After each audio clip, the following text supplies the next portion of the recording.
થી કૃણાલ શર્મા પણ છે અને સુરતથી મનીષ પણ છે। વડોદરા જશું જ્યાંથી કૃણાલ જોડાયા છે। કૃણાલ, આજે મેડિકલ સ્ટોર મોટા પ્રમાણમાં બંધ રહેવાના છે। વડોદરામાં કેવી સ્થિતિ છે? દર્દીઓને ચોક્કસથી હાલાકી છે અને સાથે સાથે મુખ્ય માંગ શું છે?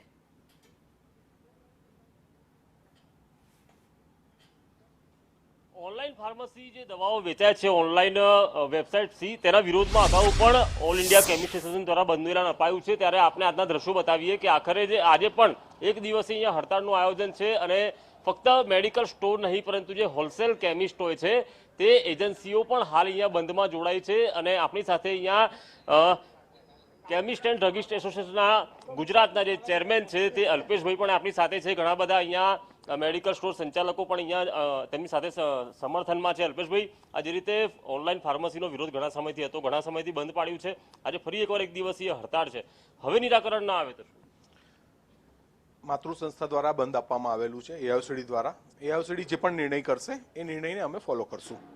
અત્યારે એક દિવસનું ટોકન બંધ આપ્યું છે અને સ્પેસિફિકલી 3 ડિમાન્ડ સાથે કે 2018માં આવેલું જે પણ GSR 817 છે એને તાત્કાલિક ધોરણે વિથડ્રો કરવાનું, 220 જે કોવિડ દરમિયાનમાં હોમ ડિલિવરી અને આ ફેસિલિટી માટે એક સ્પેશિયલ પ્રોવિઝન કરવામાં આવેલું આને પણ તાત્કાલિક વિથડ્રો કરવાનું, અને જે ડીપ ડિસ્કાઉન્ટના નામે મોટી કોમ્પિટિશન એટલે અનહેલ્ધી કોમ્પિટિશનો થઈ રહી છે આમાં જે પણ આપણા ઇન્ડિયન કોન્સ્ટિટ્યુશનની અગેન્સ્ટ છે, તો આ 3 વસ્તુઓ તાત્કાલિક ધોરણે સરકારને અમે વિનંતી કરી છે કે ભાઈ આ વસ્તુ તાત્કાલિક વિથડ્રો કરે, અને આ વિથડ્રો નહીં કરે અને પછી એઆઈસીડી જે પણ નિર્ણય કરશે અમે એની સાથે છે।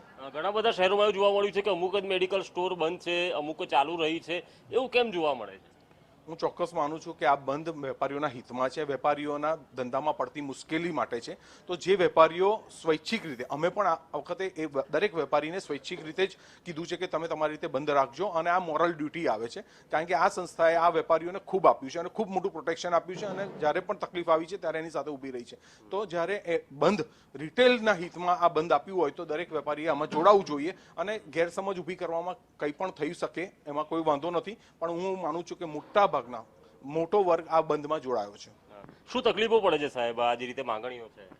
ઓનલાઈન ફાર્મસીની અંદર જે છે એ તકલીફને લીધે નાના મોટા ઘણા બધા રિટેલર્સને એવી પોતાનું અસ્તિત્વ ટકાવી રાખવાની અત્યારે જે જહેમત ઉઠાવી પડી રહી છે, એની અંદર અમારું જ્યારે પેરેન્ટ બોડી એઆઈસીડી જ્યારે બંધનું એલાન આપ્યું છે તો અમે સ્વૈચ્છિક રીતે બધા જ રિટેલરો આની અંદર જોડાયા છે, અને આગળ પણ જ્યારે પણ એઆઈસીડી અમને જે પણ કોલ આપશે, જે પણ આદેશ કરશે એની અંદર બધા સભ્યો એની અંદર સાથે જોડાશે એવી અમારી અપીલ અને માગણી પણ છે। મેડિકલ સ્ટોર સંચાલકોની પરિસ્થિતિ અત્યારે કેવી છે? આ ઓનલાઈન દવાઓના કારણે પછી જે લોકો અમુક ટકા છૂટછાટ વધુ પડતી આપી રહ્યા છે તેના લીધે અત્યારે ઓનલાઈન ચાલુ થયા પછી કેમિસ્ટોમાંથી એક તો વિશ્વાસ ઉઠી ગયો છે, લોકોને ગમે તે ભાવે ઓનલાઈન વાળા વેચે છે, લોકોને એવું છે કે તમે કેમિસ્ટો અમને ધૂતો છો, આ વસ્તુ એવી છે એટલે, અને ઓનલાઈન વાળા ગમે તેવી પ્રોડક્ટ તમને આપી શકે છે, અમે ગમે તેવી પ્રોડક્ટ તમને આપી નહીં શકતા, અમારે પ્રિસ્ક્રિપ્શન પ્રમાણે જ અમારે ચાલવું પડે, જ્યારે ઓનલાઈન વાળા પ્રિસ્ક્રિપ્શન પ્રમાણે ચાલતા નથી, અને એની ઉપર સરકારનો કોઈ કંટ્રોલ નથી,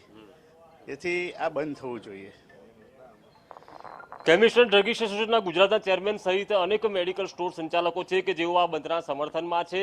ઘણી ગાંઠી દુકાનો ચાલુ હશે મેડિકલ સ્ટોર, પરંતુ તેમનું કહેવું છે કે રિટેલરના હિતમાં છે અને સ્વૈચ્છિક રીતે જેને બંધ પાડવું એ પાડે, પરંતુ મોટી સંખ્યામાં જે હોલસેલર્સ છે, એજન્સીઓ છે, જે દવાઓ ડિસ્ટ્રીબ્યુટ કરતી હોય છે તે એજન્સીઓ